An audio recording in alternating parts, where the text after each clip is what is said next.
Kalau kalian ada rencana nikah di 2025 ini, maka video ini buat kalian. Disclaimer dulu, gue adalah seorang karyawan swasta yang berusia 25 tahun dan baru menikah kurang lebih 1 tahun.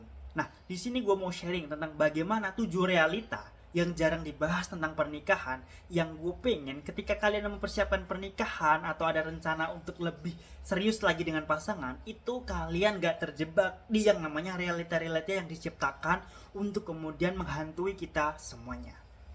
Terutama buat kalian seorang Gen Z yang gue yakin kalian sedang menikmati karir kalian, gaji kalian, tabungan kalian, dan kalian mungkin belum ada kepikiran untuk nikah. Tapi gue harap dengan apa yang gue sharingkan bisa terbuka tentang insight-insight yang kalian butuhkan untuk mempersiapkan pernikahan. Banyak sekali mitos. Nah, di sini gue bakal bedah 7 mitos tentang persiapan pernikahan yang jarang dibahas. Yang pertama adalah over budget. Bukan tanpa sebab ya, over budget itu adalah hal yang pasti akan ada di saat mempersiapkan pernikahan.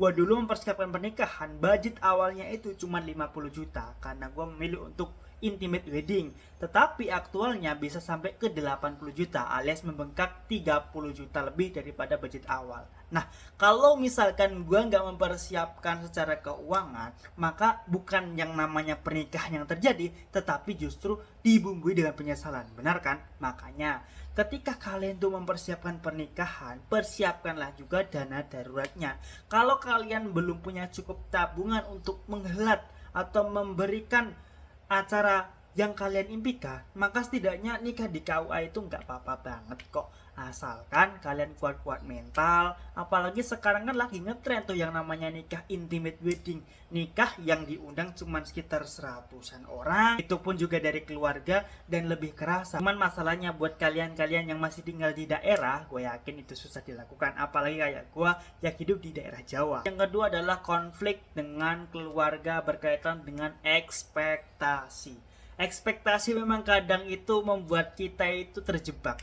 dimana kita punya ekspektasi, pasangan punya ekspektasi, keluarga punya ekspektasi, bahkan keluarga kita juga punya ekspektasi, teman-teman kita juga punya ekspektasi. Stop berekspektasi lebih sekarang juga. Jadi kalau kalian mau mempersiapkan pernikahan, siapkanlah sesuai budget, bukan sesuai ekspektasi. Karena kalau nurutin ekspektasi, gue yakin gak akan kekejar. Jadi gini, kalau kalian punya ekspektasi dengan pasangan kalian, satuin dulu ekspektasi kalian berdua. Itu lebih penting. Baru kemudian kalau kalian sudah punya kesepakatan ekspektasi, bandingkan dengan ekspektasi keluarga kalian. Nih, gue kasih contoh. Misalkan kalian punya ekspektasi dengan pasangan itu nikah dengan adat modern nih, dengan adat yang biasa aja, simple gitu, nggak perlu yang hahaha yang gimana-gimana dengan budaya-budaya, tapi keluarga kalian mewajibkan harus ada namanya budaya, prosesi-prosesi adat atau mungkin prosesi-prosesi agama. Nah, di situ kalian harus duduk bersama membahas tentang yang pertama, kalian harus tahu konsep pernikahan versi kalian tuh punya plus apa, minusnya di mana. Kemudian keluarga juga harus tahu juga. Ketika semuanya udah mentok, udah keluarin step terakhir, yaitu adalah duitnya akan pas-pasan kalau kita menuruti keinginan keluarga. Kalau ada yang mau nambahin, oh pasti kata aja. Tapi kalau nggak ada, ya udah balik lagi ke kesepakatan antara kalian dan pasangan kalian. Karena keluarga itu cuma sifatnya pendukung. Toh juga nanti setelah acara mereka nggak akan nanyain gimana-gimana. Nah, yang ketiga adalah tentang overthinking dan juga efek psikologis dari persiapan pernikahan. Ada beberapa masalah yang masih berputar-putar di pikiran kalian. Mulai dari kerjaan belum stabil, tabungan belum ada, rumah belum punya, kendaraan belum ada juga. Kemudian mungkin ada niatan untuk child free atau apapun itu. Gue harap di resolusi kalian masukin tuh yang namanya tentang pernikahan. Minimal kenalin dulu mau nikah kapan. Kalau kalian udah tahu mau nikah kapan, gue yakin kok keinginan untuk mempelajari persiapan pernikahan itu akan muncul. Minimal kalian harus tahu lah, kalau mau nikah itu yang disiapin apa sih. Oh, nggak cukup nyiapin duit doang, kalian juga harus nyiapin yang namanya berkas-berkas. Dan kapan waktunya? Oh, kalian tuh harus suntik tete. Apa itu suntik tete? Dan kalian juga harus namanya ikut pembelajaran pranikah. Itu gimana? Kalau kalian belum ada niatan nikah, kalian gak akan dapat insight-nya. Makanya kalau kalian belum ada niatan nikah, minimal di resolusi 2025 ini, kalian tempatkan satu resolusi untuk mempelajari persiapan nikah dulu. Keempat itu adalah persiapan pernikahan sama dengan menguji hubungan kalian. Ketika kalian persiapan pernikahan, gue yakin akan banyak sekali bentrokan-bentrokan dengan pasangan dan keluarga. Nah, itu adalah salah satu ujian terakhir supaya kalian lebih mantap dalam mempersiapkan pernikahan. Kalau kalian bisa lolos, gue yakin pernikahan kalian akan lancar, budget oke, keluarga oke, pasangan juga mendukung, ekspektasinya sama, itu akan luar biasa, akan hasilnya dapat bagus gitu. Kalau bahasa karyawan itu akan dapat nilai S gitu. Tapi ketika kalian persiapkan pernikahan kok penuh dengan pergulatan, penuh dengan pemberontakan, nggak cocok sana, nggak cocok sini, nggak ada yang mau diajak untuk konfrontasi, nggak ada yang mau diajak untuk kompromi, pengennya A harus A, pengennya B harus B, ya itu sama aja. Kalau dipaksakan juga kedepannya gambaran kehidupan akan kayak gitu. Makanya persiapan nikah sama dengan ujian akhir sebelum kalian benar-benar untuk nikah. Jadi pahami tuh, kalau kalian udah ada pasangan, mulai obrolkan dari sekarang juga. Obrolin dulu aja nggak apa-apa, pelan-pelan dulu. Karena apa? Karena harus ada ujungnya nih, mau nikah atau mau nggak sama sekali. Terus kelima adalah vendor. Vendor itu kalau kita bicara vendor kan kayaknya udah terlalu jauh ya. Vendor itu adalah segala macam hal yang bisa mensupport kita dalam persiapan pernikahan. Nah, kalau gue bahas sekarang kayaknya terlalu cepet, tapi gue beri gambaran aja bahwa vendor itu sifatnya adalah untuk membantu. Segala macam hal yang menjadi keputusan itu ada di tangan kalian. Mau kalian itu nyewa IO full, kameramennya, kemudian hantarnya itu semua full dari IO, ya nggak apa-apa, terserah. Tapi kalau kalian ada yang mau create itu acara sendiri dengan teman-teman kalian, dengan keluarga kalian, ya monggo, sama aja. Karena pada dasarnya suatu saat vendor itu akan menjadi teman kalian atau justru jadi mimpi buruk. Mimpi buruknya apa ya? Karena banyak sekali rahasia-rahasia yang disembunyikan oleh IO dalam persiapan pernikahan yang akhirnya bikin kalian boncos.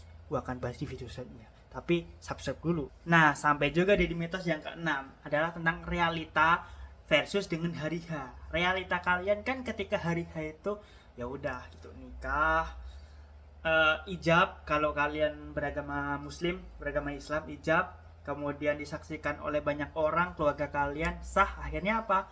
Akhirnya acara berlangsung meriah, kemudian malam pertama, bulan madu dan sebagainya. Tapi aktualnya ketika hari H itu nggak seindah itu. Ketika hari H itu sebenarnya di saat itulah kalian menentukan apakah kalian tuh benar-benar siap menikah atau enggak. Bisa jadi kalian itu cuman FOMO aja, bisa jadi loh. Karena apa? Karena zaman sekarang dengan adanya sosial media, orang itu cenderung akan mudah untuk terpengaruh dalam waktu cepat.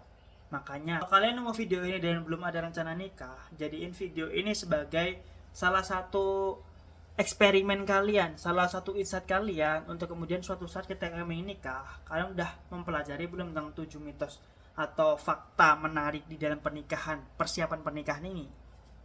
Jadi realita versus hari H itu adalah salah satu pokok. Kalau kalian berekspektasi hari H itu seindah itu, maka realitanya gue yakin bakal seindah itu juga. Tapi kalau kalian masih abu-abu, ya nggak tahu, di hari H bisa aja itu semua cancel, bisa aja itu hujan, bisa aja penghulunya nggak bisa masuk, bisa aja sound systemnya error, bisa aja apa.